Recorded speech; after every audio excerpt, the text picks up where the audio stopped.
The most predictable way to set yourself up for a 7-figure business and also an 8-figure exit is to control an audience, a group of people who want what you have to sell them. So when I was contacted by an influencer with 500,000 YouTube subscribers, 400,000 people following him on Instagram, and a sizable email list in my favorite niche market, that's food, I had to bring this person onto the podcast and do a 1-hour consult with him. Now, I had a sneaky reason for bringing Joe Duff onto the podcast, and that's because he's in my favorite market and he's my ideal type of person to work with on a one-to-one basis. Because I know that by pointing out a few specific things that he does in his business, he could have a 7-figure business en route to an 8-figure exit.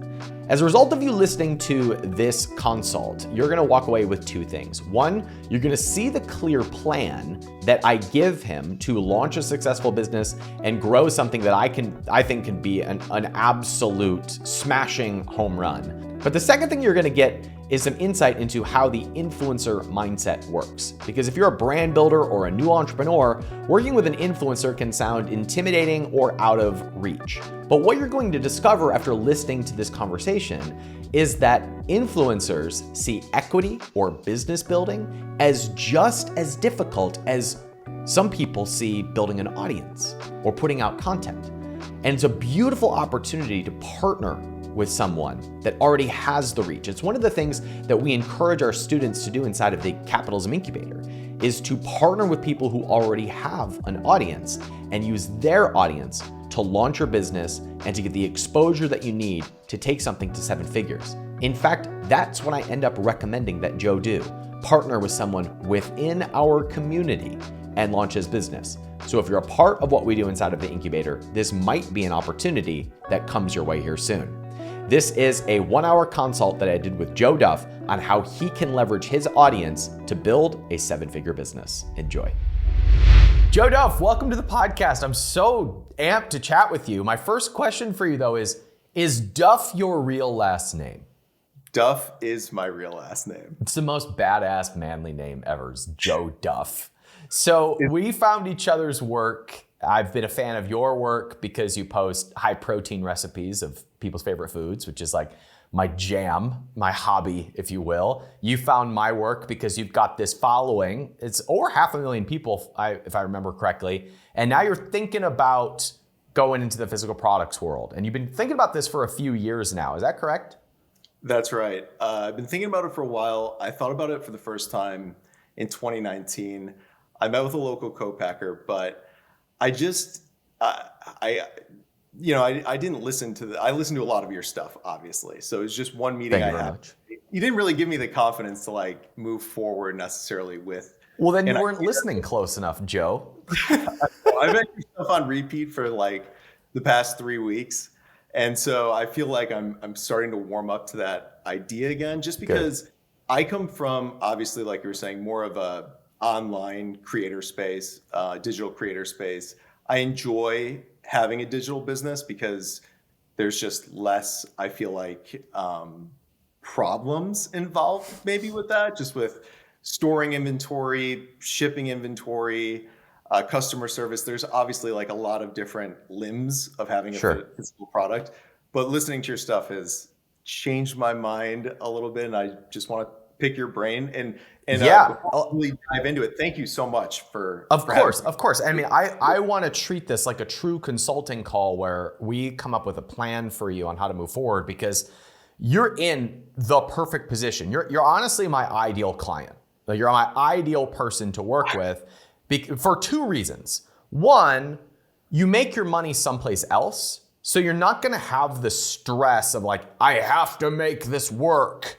So that's number one. And number 2, you have an audience that consumes your content on how to do things in the food space, which is the most valuable space. Like the valuations are huge in the food space, and it's easy to get customers in that space. So this is my jam, Joe, which is why I wanted to get on here and just rap with you about the 7-figure opportunities that you're probably sitting on right now. Just to catch me up to speed though, tell me a little bit about the business, where the biggest profit centers are, how you pay for your life. Just give me like a high level view of your current business. All right. First and foremost, I am involved in sort of an ownership stake of my dad's restaurant, which is Duff's Famous Wings. We are the oldest family-owned and operated chicken wing restaurant in the world. We didn't invent chicken wings, but the inventor of the chicken wings, the family doesn't own that restaurant anymore. And since we're the second oldest chicken wing restaurant, we're the oldest family-owned and operated. We've been selling wings since 1969, but open since 1946. So some of my money comes from being involved in the restaurant. Besides that, I have the Diet Chef brand. So I make money off of, first and foremost, the blog is my biggest revenue stream. Okay. Ranking for a ton of different, obviously, high value keywords. And is that the dietchef.com? It's with an S, dietchefs.com. I own the trademark, The Diet Chef. But when I originally made this website, which was 8 years ago, the Diet Chef was like $8,000, which was crazy to me. And I wasn't making it. So I was like, I'll put an S on it, and there we go. Okay, got it. Yeah, you have I'm just looking at your SEO, and you have a ton of traffic coming to this site. And when you say that the primary revenue driver is the blog, how does the blog make money? Mostly through ad income. So the blog made just under $200,000 last year itself, which was great. Besides the blog, obviously there's some affiliate money that I'm separating off from that. So that's just ads, almost that $200K. And so there's some affiliate income from Amazon. My YouTube channel is my second highest driver of revenue, which is it was around a little over 100,000 last year. From ad revenue? Yeah. And then sponsorship opportunities just on Instagram. I've had some TikTok reach outs and on YouTube as well. So I do several of those sponsorships throughout the year. And then in 2020, in November of 2020, I reached out to my business partner, my cousin, who was kind of affected by COVID. He was in sports performance training with athletes locally, mostly at like the high school level. And when all the gyms closed, he kind of was out of work, but my business was still going. Yeah, you had a great year. I want to do what I'm doing, but I want to open it up to the regular food space, just normal stuff, because this is a passion project for me, the Diet Chef and diet-based recipes and healthy living. But I also knew that there was a huge opportunity in the regular food space, because and I know you've kind of started in blogging. I don't know the real origin story of how you got involved, but I've heard like 2006, you were doing stuff from your dorm room. Yes, sir. Yes, it was. Dude, on a dial-up connection in 2006, where was this? You have been listening to my content, Joe. Yes. It was a lot harder back then. Dude, I told you, I've been binging your stuff for like 3 weeks. Thank you.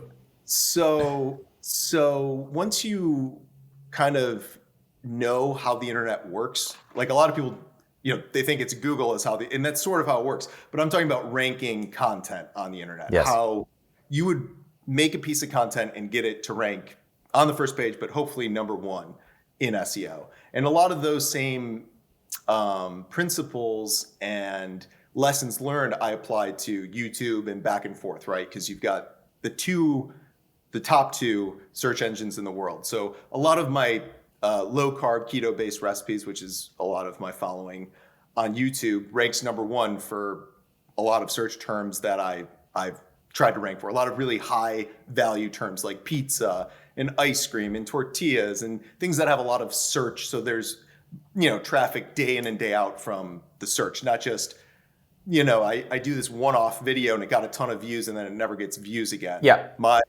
My secret sauce is usually I make something and I'm trying to have that get traffic day in and day out forever. Okay, so Joe, I have a pretty good idea of like the high level of the business now, but there's some other things like you have cookbooks for sale. What percentage of that is for revenue?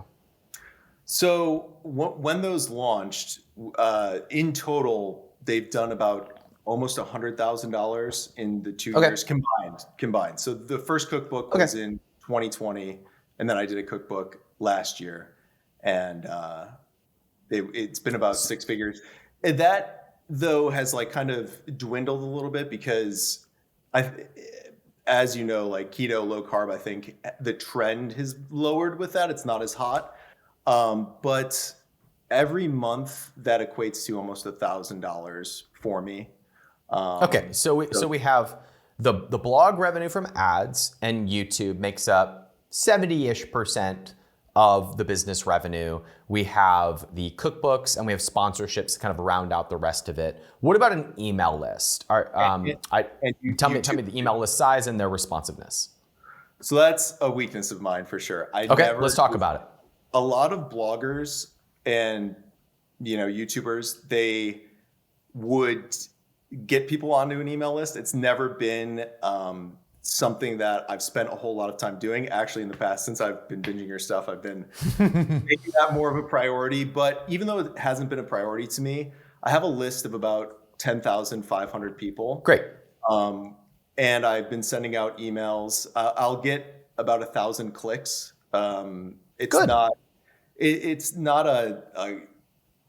Its total clicks are about a little over 1,000. So great. I mean, we've got more than enough to do damage here. So let's talk a little bit about what you're considering in the physical product space, what you want to do, because right now I feel like a mosquito at a nudist colony. There's so much opportunity, and I could go in so many different directions, and it all looks delicious. It's like I see so much opportunity just in these 5 minutes of getting a high level view. So tell me where you want to go, where you're thinking about going, and then let's talk about how to build $1 million business. So I think for me, the first idea that I have, the first product that I think would be a win and that I could build products off of would be actually a protein blend of a cookies and cream protein shake, because something that I've made myself pretty much every day for over a year now is this basically Oreo protein shake. And I've had a lot of cookies and cream flavored protein shakes that are on the market. And even the one that there's like a ghost protein, which is Oreo chunks in there. It still tastes like chemically to me. I bought it. I thought I'd love it. I just thought it was meh. Because I love Oreo. Yeah, the same thing with Quest. Like they have an okay cookies and cream blend, but it's not quite Oreo cookies and cream. Yeah. So usually it's because there's not enough black cocoa is what I think. But anyways, this has been in my Instagram story a ton. The YouTube video gets a lot of traffic. I get 300 views a day on my website to the recipe. The YouTube video probably gets at least 500 views day in and day out. Okay. So it does very well. And obviously I'm linking out to the protein that I used to make the recipe. However, I could blend everything because a lot of people reach out to me and they say, where can I get black cocoa? Or I've got to pick up black cocoa. And I just want to make it easy for people to just have it done, and then you can get it and hopefully enjoy it. Because like we were talking about before we started the podcast, I have a lot of Oreo-based stuff too. Like I did an Oreo protein bar, kind of using my blend that I use for the shake. I actually just made Oreo cookies, which are incredible. These high protein Oreo cookies. And so you could use the protein powder to make those cookies. So that's sort of what I think is my first product. And then, obviously I've been listening to a ton of your stuff. So from that protein powder, I think that there could be a pre-workout that's involved with that, because there's usually like some kind of thing to attach to the protein powder as an upsell almost, or something that somebody could get a deal with. The reason I say the pre-workout is because, again, on my website, I rank #1 for best pre-workout for weight loss. So if you search that, there's a good chance if I'm not #1 for best pre-workout for weight loss, you're going to see me #2. It depends, like on the day. Obviously, sometimes Google's now. Joe, I just want to challenge you on something, just for kicks. I want to see what happens to your brain when you think about this. I want you to pretend, for example, that you ranked for no keywords. but Okay. you still got the same amount of traffic, and people are still following your stuff. But the SEO guy in your brain that is like, focused on what are we ranking number 5 for that we could get to number 1, that had to go away, and you just had to think about the people who are showing up for Joe Duff's stuff. That person who is making recipes, that person who is making changes to their diet and adding in more protein, is following a macro plan. What does that person want? Or what does Joe think that person really needs in their life? I think that there's a large group of people who follow me for really no sugar added stuff. Yep. I have a huge keto based community, like I said before. Okay.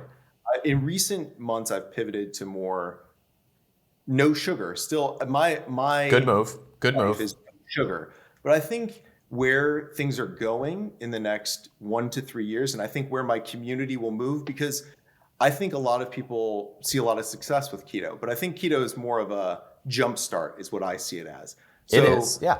There's definitely like a product. If I'm thinking of that person, maybe it's a high fat, zero sugar, low carb, moderate protein type of thing, or there's just something that's low calorie and high protein and no sugar added. But I think that's what is that thing? What I'm trying to get you to see, like what I'm looking for from you is when you say, man, I do a lot of air fry recipes and I would love to have a high protein baking flour that would juice up the macros for anything that you baked, or a high protein pancake mix, a low carb, high protein pancake mix.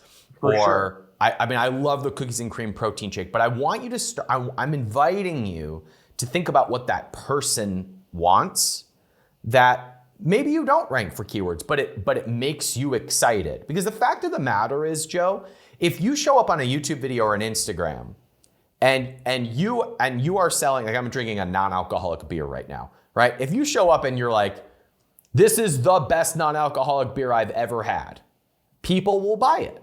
Mm-hmm. Right? And if you say, I developed this for you, I developed this protein shake, I developed this high protein baking flour, and you really believe it and you really have juice behind this idea, you will get to 25, 50 sales a day very quickly with high review rates, high margins. And I want to get you excited about that, not just about what you rank for right now. That's awesome to build out a product line. I love the cookies and cream base. It's a great product number 2, 3, maybe a product number 1 if you're really excited about it. But I'm looking for that muscle. What else would Joe want to bring to the table that he'd be really excited about? I think that what you said is really the baking blend is what I would want to do, because obviously, as you know, I do a lot of cooking. Most of my stuff is making recipes. So some kind of unflavored, probably a whey casein blend, just because I think that the blend of whey and casein together is usually superior to just like a whey blend. I think that. And would that be a baking flour, or would that be like a muffin base? Like what type of flour would that be? Well, so that would be more all-purpose. It would just be, you could use Wonderful. it to use across a lot of different things. Anything you want to add some protein to and still have it taste delicious, that would be what that would be for. I love that. Okay, cool. So you jumped right at that one. Is there anything else that you might add to that list? So outside of that, I just think that there's opportunity with like a Nutter Butter cookie or something like that, where, and I know like, you have, I don't know his last name, but Damien does the low sugar cookies, right? And it's sort of like a high key cookie in that kind of sense.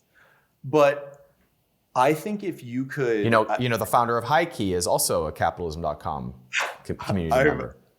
I've re-listened to that episode where you Okay, interview good. him, talks at the conference a lot, and obviously a brilliant guy.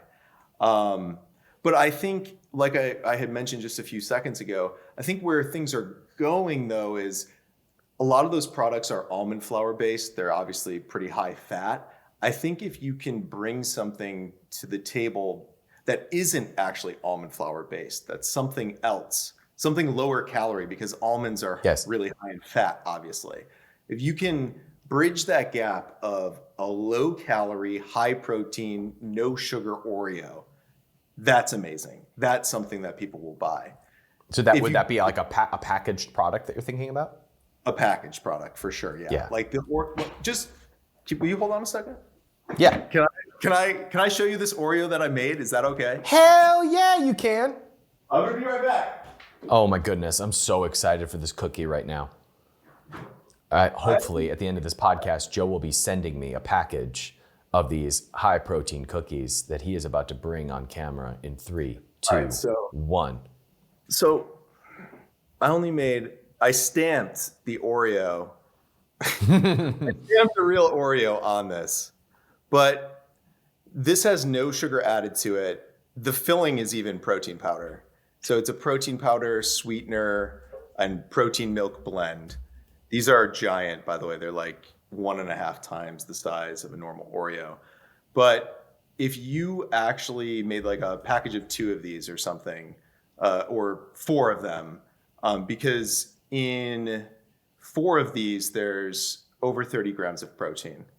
So that's like 8 grams of protein per cookie. It's a lot. Yeah. And these might have, I don't even know. It's really low calorie. They're not a high fat. It's made with oat flour. So the base is oat flour and protein powder. Like we were saying, my Oreo protein mix is kind of how I made the cookie part of this. Yeah. But if you could do that, I'm totally tracking with you here, Joe. With I wrote down a protein powder cream filling. That's a product. A high protein cookie, a packaged good. That's a product. Nutter butter cookies. That's another product. A whey casein all-purpose baking flour. That's a product. A pre-workout, a cookies and cream protein shake. So we've been working together for 20 minutes, less than 20 minutes. We have 6 product ideas that are all pretty exciting. I'm pretty sure that if we spent the next 15 minutes, we could come up with 6 more. So this is all really exciting, and it's in alignment with what you do, the content you create, and the audience that you have. So what, if anything, is preventing you from picking one of these, going and getting a prototype, and doing this thing? So that's where your expertise comes in, because as much as I am kind of somebody who could come up with the product, and I'm somebody who has the audience. I have an audience, like you said. I could sell the beer. I can sell these things.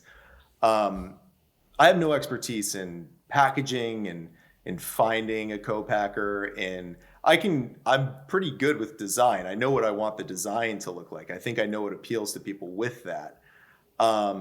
But that whole world is not necessarily my world. Like, I'm a creator first, right? Yes. And so what I've learned just in doing this and creating for now 8 years is I know what I do really well. And so I just double, triple down on that. And I have a team that helps me on the Diet Chef, on our thing that I was talking about, my cousin and business partner. We've built teams, and I take myself away from the things that that's not my genius. I like to focus, like, what I do well, I will amplify that to in 1,000th degree, but everything else, I know the value of that person. It's their expertise. They know, is this a good price for bags? Is this the shipper that we should use to do this product? And all that kind of just like, I feel like weighs on me as a creator. Like, I just want to create, I want to ideate, but I don't necessarily want to take on all of the mental stress. Totally. That part of the business. So, Joe, have you ever heard me talk about the owner's model? I have, but You'll have to refresh my memory because... Okay, so the owner's model is when you want to bring an idea to life, but you have other things going on. How do you cast a vision for a business and oversee its execution without it taking up 40 hours of your week, of it taking up 5 or 10 hours of your week? And the way that you do that is you focus on prioritizing relationships. You raise the capital, you hire an operator, and you create partnerships with influencers and other agencies that can help you grow the business. So people are reporting to a primary operator and they're reporting to you. So is there anyone on your team, is there anyone in your network that would love an opportunity to own a piece of a business that you were the face of, but you just got to endorse rather than you were running the business? I think maybe, but also would that person need operating experience? What does that look like? What is that? So the best partners that I have worked with are the people who are operators through and through, but not necessarily in the e-commerce space. So they are really good project managers. They are really good COOs. They build systems and processes. They're good at building relationships, but they don't need to know the e-commerce world. It helps if they do. Mm-hmm. But if you have someone on your team or in your network that says, give me the challenge and I'll go have the relationship with the co-packers and bring samples and set up listings so that you can be the endorser and promoter, you're home free. So is there anyone on your team that comes to mind when I bring that up? Not on my team currently, but I do have a very good friend who is in supply chain, but for an engineering company. Okay. And he would be the number one person. If it wasn't him, then the answer would be no. He's really like the guy, just because I know he's worked with manufacturers in the engineering space. The problem being is I know he does fairly well for himself working for this engineering firm. I don't know what that looks like for a job for him. That's fine. You know well, you have so many options here right now, Joe. So like one of the things, like the easy answer is you need to tell your partner to go through the capitalism incubator so that he learns about casting a vision and raising capital and building the foundation of a 7-figure business. Like you could do that. Another option though is if this is something that you're like, look, the position I want to be in is I want to be endorser. I want to be promoter. I want to be ideator. I want to be creator. I want to be a partner. Then the thing that I would recommend is that you seek out one of our members that knows how to build this stuff, that knows how to build the foundation of a 7-figure business, and you just put it in your mind that you're going to find a partner. And that partner might be this friend of yours. It might be somebody from our incubator that knows our processes, maybe has even built a 6 or 7-figure business in the past and loves the idea of partnering with somebody with an audience so that you're in visionary mode and creator mode and you partner with that person that has the operational experience. Is this making sense so far? For sure, yeah. So like this is not an offer, I'm just dreaming for a second. Like my dream for something like this would be you partner with somebody, possibly from our audience, and you cast a vision together. And your partner then puts together a pitch deck that combines, this is our product line, this is our influencer, this is our co-packer, this is our game plan, this is where we're going. And then I help raise the capital for something like this because it's such a slam dunk with somebody who got trained from our community in the incubator, plus somebody who has 500,000 followers and hundreds of thousands of people that read his blog and trust his endorsement. It's such an easy way forward in this space. It's a can't miss $1 million business. And so all you are missing is one person. All you are missing is and guess what? There's lots of people in the e-commerce space. There's lots of people who are a number 2 or a number 3 at a business that now wants to start their own thing and be a partner in something like this. There's lots of people in our community who are listening to this podcast right now and are like, oh my goodness, the opportunity to partner with somebody who has a ridiculous audience, and Ryan would even consider helping raise the capital, this is a ridiculous slam dunk. So you can kind of dice this up however you want, but you can be protective about your time and your focus, which frees you up to just think of new creative ideas, to promote, to endorse, to bring in other relationships, to say, hey, this other influencer over here has a podcast. I'm going to go on this podcast and talk about how excited I am about this protein blend that I just launched. And I will be in that world while my partner is over making sure that all the operational pieces are in place. That's all that's missing. And I think in your mind, you're wondering, well, like, do those people exist? And they absolutely do. There's people listening right now that are raising their hand saying, pick me. So before I keep rambling, how does that sort of structure sound of choosing one person that you partner with and then allowing them to carry the operations while you are in the visionary and promoter seat? For sure. I think that makes a ton of sense. I would love to do that. I guess, it's really just finding that right person, because obviously having rapport with somebody, getting into a business with that person,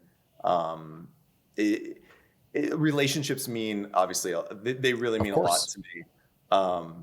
So I think that's just the only hurdle with that. Totally. So this would be my invitation to you. My invitation to you is to allow your brain to go in the visionary direction for this brand, which is, what do you want it to stand for? What types of products would you like it to have? Make that list of 4 to 8 products that you would really be excited to bring to your audience, because that's easy and exciting and light for you. And then set the intention that you're going to find the partner that has the ability to carry out that vision. And that's a beautiful relationship, because there are lots of people out there. Visionaries like you and me think everybody can envision things. That's not true. And operators think everybody can operate, and that's not true. So everybody has their own unique skill set. But if you are set in this vision that you have, at least the beginning stages of it, then we can slot in the operator who has a piece of the company, and they can start executing forward. That would be amazing. Yeah, I would. And it's a layup. It's a layup. Do you know how fast this becomes $1 million business? It's hard to imagine. I know. All right, so you make it sound so easy.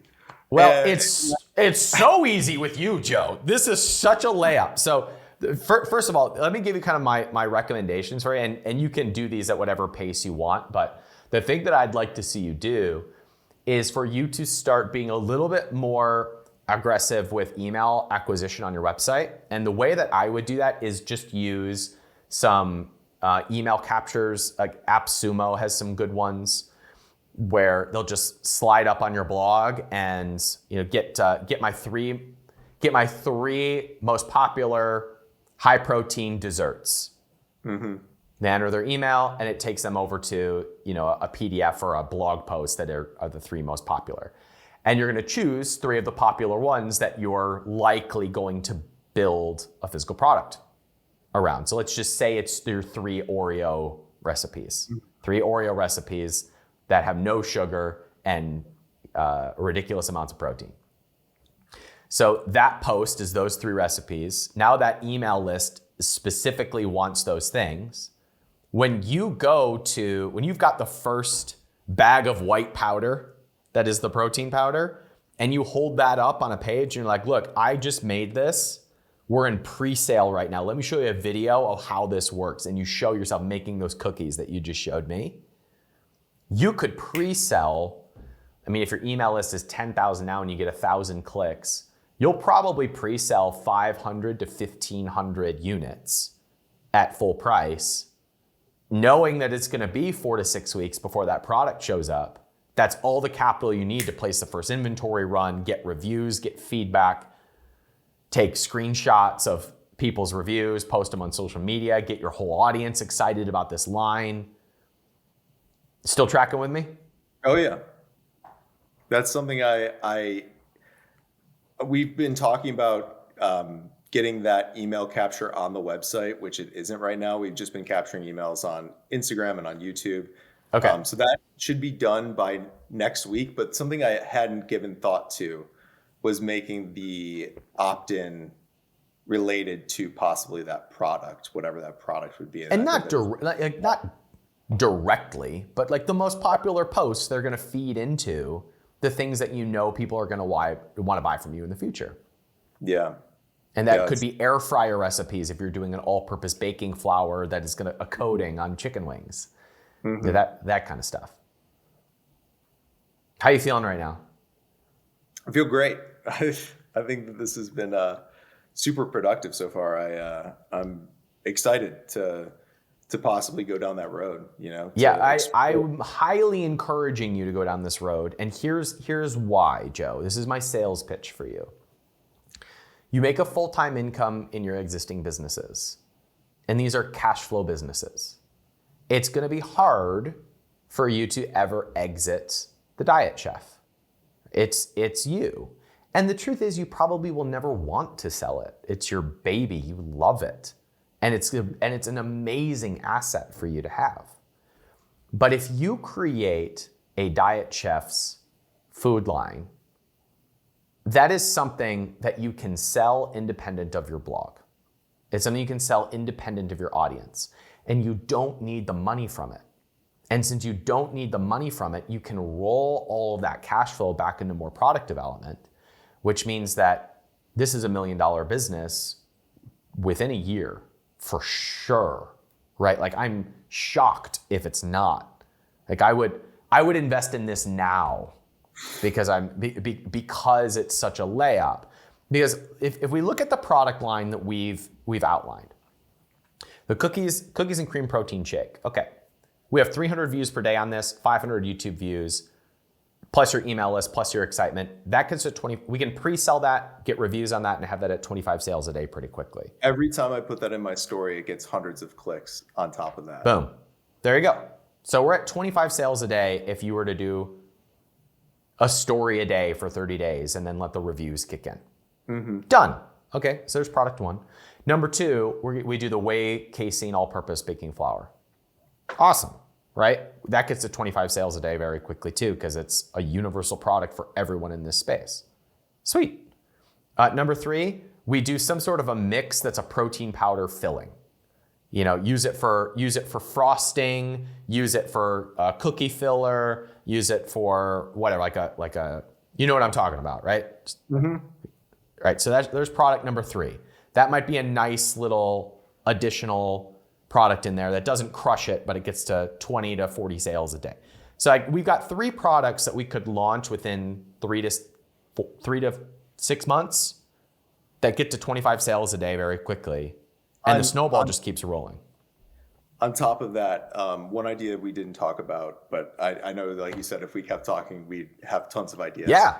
But I've got this chocolate chip cookie recipe that has, 1 carb per serving. This is more of a keto product though, but it would be a chocolate chip cookie baking blend. Okay, great. Would be that like a dude, and you could do this all day long of coming up with ideas. Yeah. So fun. This is so fun. So I want you to give yourself permission to go in this visionary ideator creator mode and come up with lots of ideas. And I want you to give yourself permission to think about what this brand might look and feel like. And I want you to just set the intention that there are partners out there that you can choose that will work just for equity and come in as a partner on this business. Or if you need to pay them, you raise capital and you pay them. No, when you say that, Ryan, should I want to have this conversation before we join the 1%. I'm not a member of the 1% yet. Like I said, how dare you? How could you?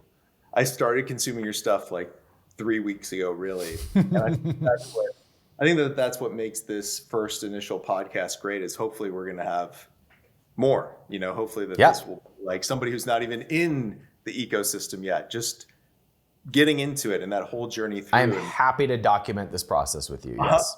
But is that somebody that you recommend? I'm sure I'll get reached out to after this podcast is over. But with that said, I trust you because I follow your stuff. So I trust your judgment. There's obviously a level of approval that if you put your hat on XYZ person or persons, I'm probably more inclined to be like, well, if Ryan is giving that thumbs up to that person, that would carry more weight with me. You know what I mean? So this is what I will make you an offer, and then I will give you an idea that's not an offer, but I would consider it. Okay, so the offer is, when this podcast goes live, I'm going to bring you into the Capitalism Incubator and introduce you to the group, because my members who are trained in this process, there's probably 5 of them that would love an opportunity like this, right? And my team and I work really closely with them, and I can help you vet the right person for you, right? So we'll do that, period. So for everybody who is listening, if you're not a member of the Capitalism Incubator, these are the types of opportunities that I love to bring to the Capitalism Incubator. This is a multi-million-dollar opportunity that I'm just bringing into the incubator. So you should probably get in there.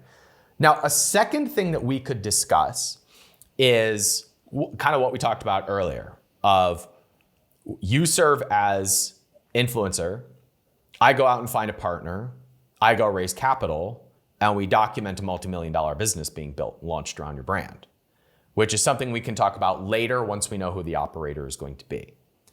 But yes, I think you're sitting on something, and I would love to be of service to you. Cool, man. I appreciate it. This is fun. Well, Joe, I mean, I feel like we just sat here flapping our gums talking about ideas the whole time. So I had a great time, but is there anything that you'd like to take away that we didn't have a chance to hit in this conversation? I think that's really everything to start, honestly. Cool. That's a great, I think, initial point my laser beam at, this is what I need to do, and just like focus on that, Good. Now one question for you. You mentioned that you worked with a co-packer back a few years ago. What was that experience like, and why didn't you move forward? So we had one initial meeting, and he's kind of, I gave him some product ideas, like a cake mix, and, kind of like we talked about, I think there was like 3 or 5 ideas. And at the time, he gave me just like this crazy number, like almost 6-figure number of like, that's the first order, like minimum order quantity. And I was like, I don't know if like $100,000 for a first run of a product, like that sounds wild to me. And it also the reason I didn't go forward was because it was just like that meeting, I kind of like I was sort of alluding to before, is like, I kind of feel like I know you, right? Like I've watched a lot of your content. I feel like for me, and knowing what I know now, 2 or 3 years later, it's like, I know the value of partnering, working with a small team. I have no desire to like have a large team. I just think that there's more people to manage and things move slower. I understand.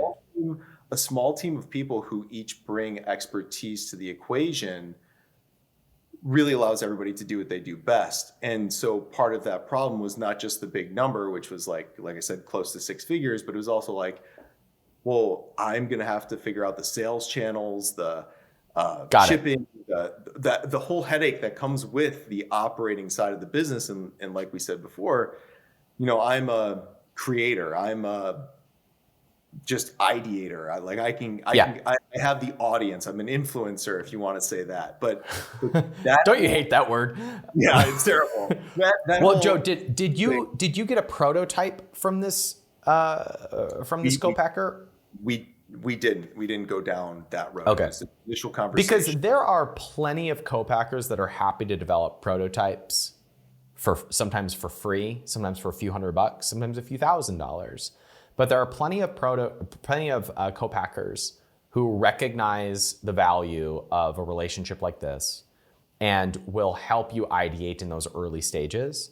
And I'd encourage you just to have a few phone calls with a couple different co-packers, like a couple different people that you just reach out to them via email to say, My name's Joe Duff. That's my real name because I'm such a badass. I have 500,000 YouTube subscribers, almost 500,000 follow me on Instagram, and I'm looking to launch a high protein food line. I have interested investors, and I'm courting partnerships right now, and I'm looking for a co-packer that's willing to work with me while I'm new and nimble. Is there anyone on this team who would speak with me about testing some of your products? Like that canned email sent to 4 different co-packers that you find through your network or that you just Google local co-packers will open up conversations that might surprise you. And I always say you go with the manufacturer and the co-packer that communicates best. So if you've got somebody that jumps in and was like, Joe, I checked out your stuff. This is really interesting. I love the idea of this being a food brand. In fact, you remind me of this client over here.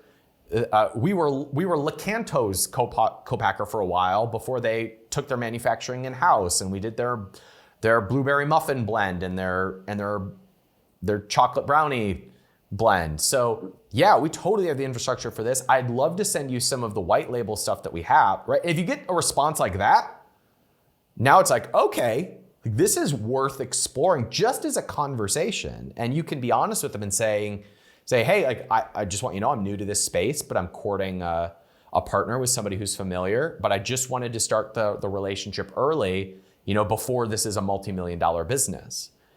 And if you're honest and forthcoming about that type of conversation, there are co-packers who can see the potential and where this is going and are happy to work with you in the early phases. Interesting. I will definitely start to do like a little Google searching and see. Would you recommend, you said local, I don't know, I know that one co-packer locally exists, but in Buffalo, I don't know if we have that many. It doesn't need to be local. It doesn't need. So I remember that you said the one that you went to was, I think, somewhat local. So no, it doesn't matter if they're local or not. The best ones are going to be distributed all over the place. Okay. I didn't know if I should prioritize anything just with shipments or anything, if it mattered. It shouldn't matter. Shouldn't matter. Okay. Well, Joe, I am eager to continue connecting with you. I'm excited to introduce you to a couple people. And, if you launch this thing, which again, I think you should, I'd be thrilled to document it on the podcast and to track the progress. Because I don't know if you ever heard me say this. I have always wanted to do a protein baking line. I've always wanted to. I think you messaged me that on Instagram and that excites me. Obviously. Yeah, I will help you out for fun, and then we'll explore, what it might look like to collaborate on something like this. But I want this to exist in the world because I think it's an 8-figure opportunity and I want the products myself. So we'll just stay in touch, my friend. Yeah, I'm excited to. Thank you so much for everything today. I really appreciate it. You bet, Joe. Reach out to me anytime. I love this conversation. I'd be happy to help any way I can.